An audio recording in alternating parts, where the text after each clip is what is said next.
Hello, my name is Mihir Sharma from grade 6B and this is my project, the neutron star. Neutron stars are super dense remnant cores of a massive star that had exploded in a supernova. Now, there are lots of different types of neutron stars. There are mainly three types. Firstly, magnetars, pulsars, and magnetars plus pulsars. Magnetars have a 1,000 times more magnetic field than normal neutron stars. They're just like real big magnets in space. Secondly, there are pulsars, as this one is a pulsar too. Pulsars emit lights out from their north and south and spin really fast, up to 716 times per second. Thirdly, there is the magnetar plus pulsar. The magnetar plus pulsar is just like a fusion of both of them. They have a very strong magnetic field and they also spin really fast.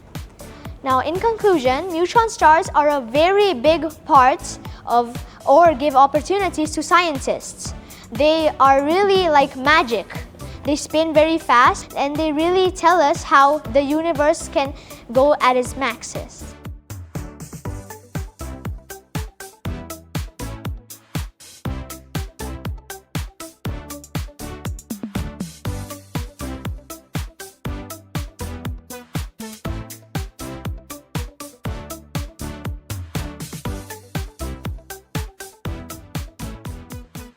Hello everyone! Today, I'm going to be showing you guys about underground coal mining. Underground coal mining is done below the ground without much disruption on the surface. So first, the key safety and risk managements have to take care of these things. First, it's called ground control. It's a systematic approach to avoid risks, landslidings, roof falls, and etc.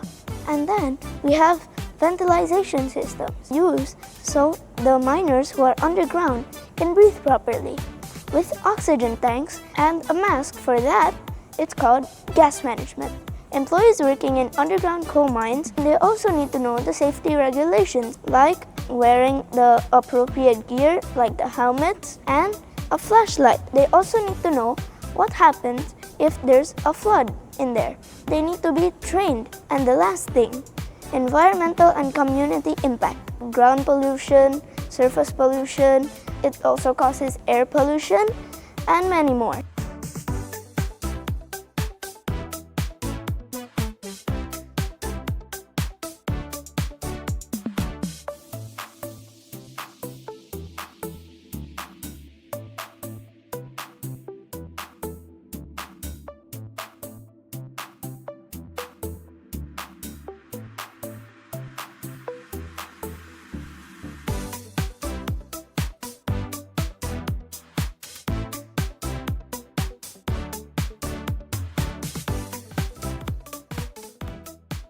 Hello everyone, my name is Yuna from grade 5B. Today, I will show you step-by-step of blood transfusion.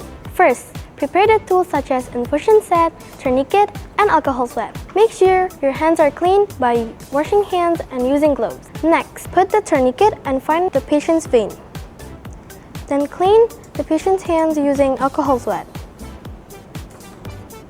Insert the needle in the vein and secure it with plaster.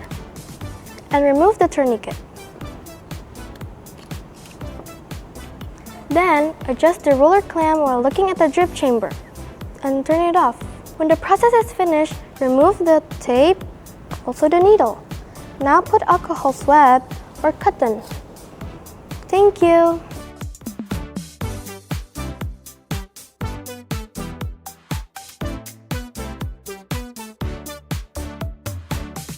Today, I will be talking about the excretory system. And my name is Muhilini Anandraj. This system is one of the most crucial systems in our bodies. There's the kidneys and the bladder. The kidneys, they are used to clean or get rid of waste, clean our blood, and an average kidney filters around 200 liters of blood every minute. There's the bladder. The bladder contains and holds the urine and releases it when it's time. As you can see, the water passes through these tubes from the kidneys and to the bladder. Without these organs in our organ system, our bodies won't be this healthy and clean.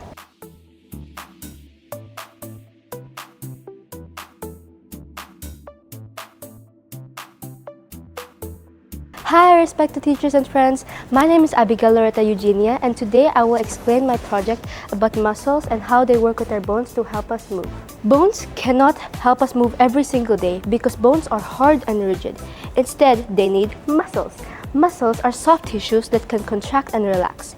When they contract, it pulls on the bone, but when it relaxes, it pulls on the opposite muscle. That's why muscles always works in pairs. For example, the biceps and the triceps. When the biceps contract, our arm bends, but when the triceps contract, the arm straightens. Now let me show you my model. As you can see, that is how real muscles help us move at our body. In my project, I learned that the muscular system and skeletal system work together as partners. One gives support and strength, while the other provides power and motion. Together, they make every move in our daily life possible. Thank you. Bye-bye.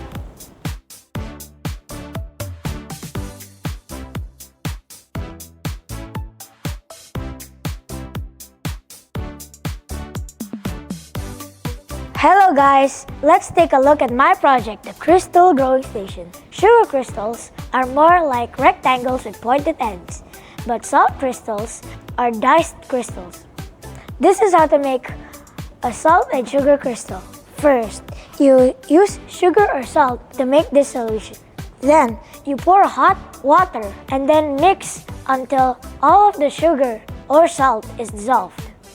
Then, for a few days, your crystal should look like this. This is the salt crystal and this is the sugar crystal. You can use the crystals to make decorations like this, as you can see.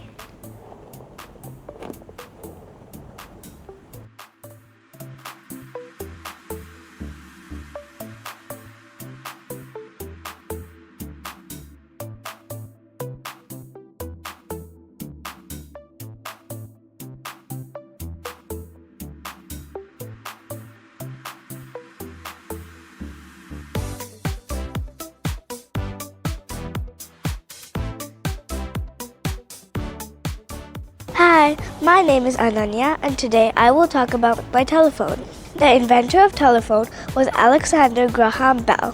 He invented the first telephone in 1876.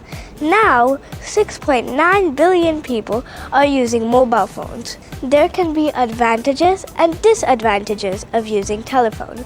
The advantages are we can communicate, we can learn, we can get entertained, we can travel, we can use tools, and we can call for help in case there are emergencies. The disadvantages of telephone are we get distraction and addiction, less social interaction. Thank you for listening. Bye!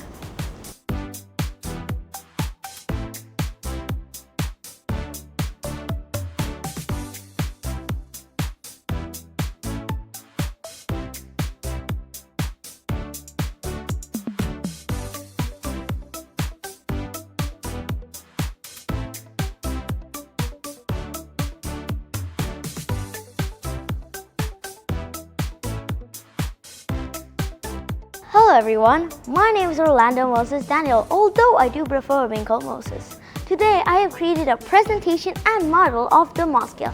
What is the Mohs scale, you may ask? The Mohs scale is a scale of hardness used in classifying minerals. The Mohs scale is used for comparing the relative scratch resistance or hardness and ranking them 1 weakest to 10 strongest.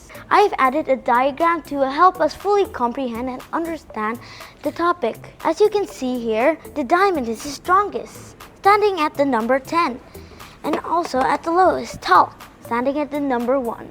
Did you know the Mohs scale is about 200 years old, yet is still being used by geologists and mineralogists as a quick tool to classify minerals.